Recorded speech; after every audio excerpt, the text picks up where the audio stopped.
Halo, saya Perlita Syifa Aurelia dari kelas 11 MP1. Saya akan voice over video ini dan semoga kita semua memahami materi tentang arsip digital. Terima kasih.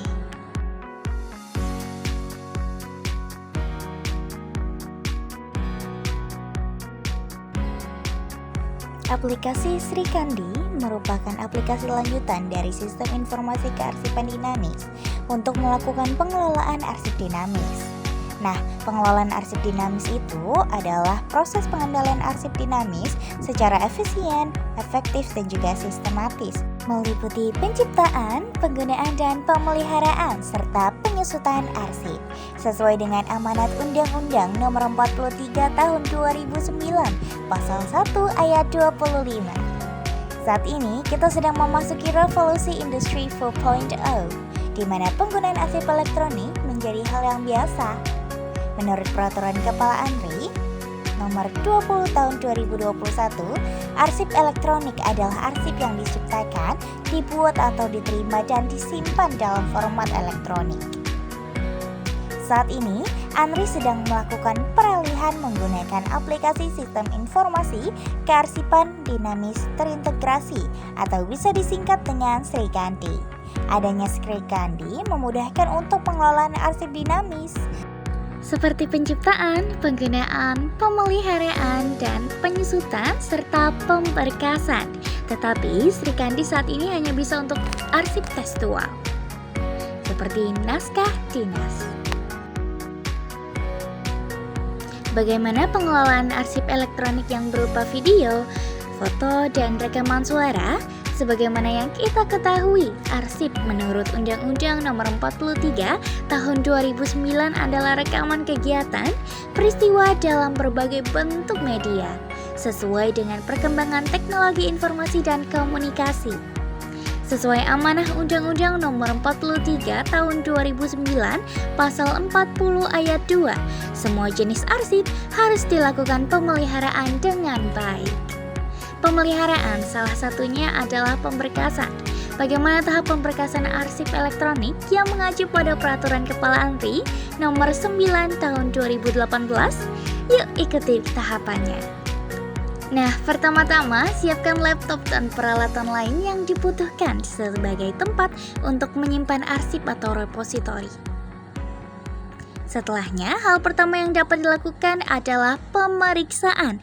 Pemeriksaan dilakukan untuk memastikan bahwa arsip elektronik yang akan diberkaskan tersebut autentik, utuh, dan juga pastinya lengkap, serta memastikan arsip elektronik berupa hasil alih media ataupun point digital dapat dibaca atau tidak.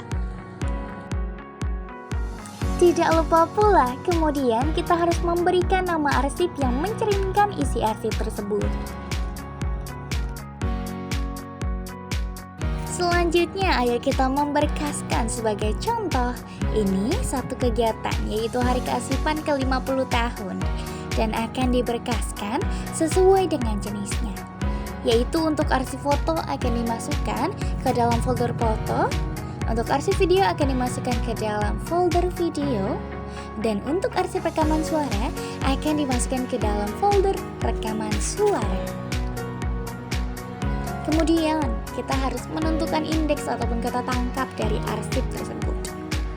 Indeks dapat berupa nama orang, lembaga atau organisasi, tempat atau wilayah, masalah, dan kurun waktu. Sebagai contoh, indeks atau kata tangkapnya ialah Hari Kearsipan ke-50 tahun.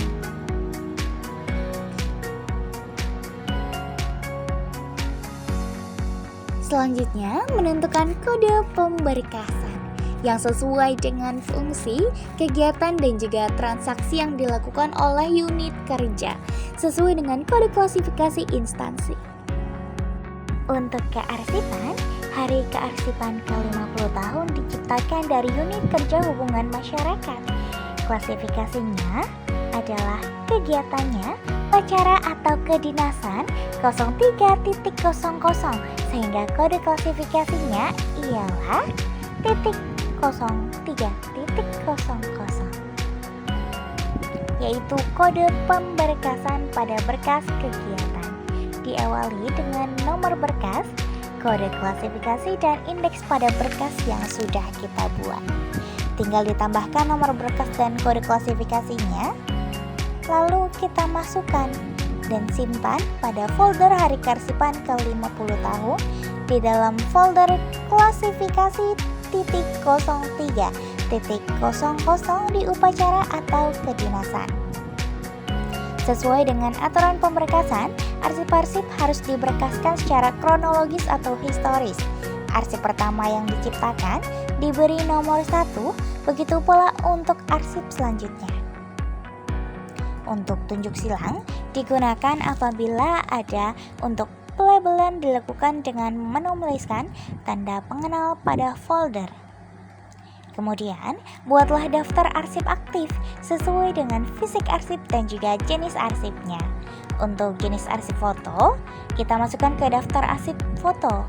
Untuk jenis video, begitu pula. Dan untuk arsip rekaman suara, tentu juga sama, kita masukkan ke dalam daftar arsip rekaman suara. Daftar arsip aktif merupakan daftar yang memuat identitas arsip. Jadi, daftar ini digunakan sebagai sarana akses atau penemuan arsip aktif di lingkungan unit kerja yang masih digunakan gitu. Sehingga arsip tersebut akan tercatat dan mudah untuk ditemukan kembali. Yang memuat daftar berkas dan juga daftar isi berkas sesuai amanat undang-undang dan juga peraturan pemerintah. Inputlah identitas sesuai dengan contoh berikut ini. Laporan daftar arsip hendaknya dapat dilaporkan kepada unit kearsipan secara berkala. Setiap 6 bulan sekali, jangan lupa ya. Selesai. Akhirnya kita sudah melakukan pemberkasan aktif secara elektronik. Jangan lupa diterapkan ya. Semoga bermanfaat.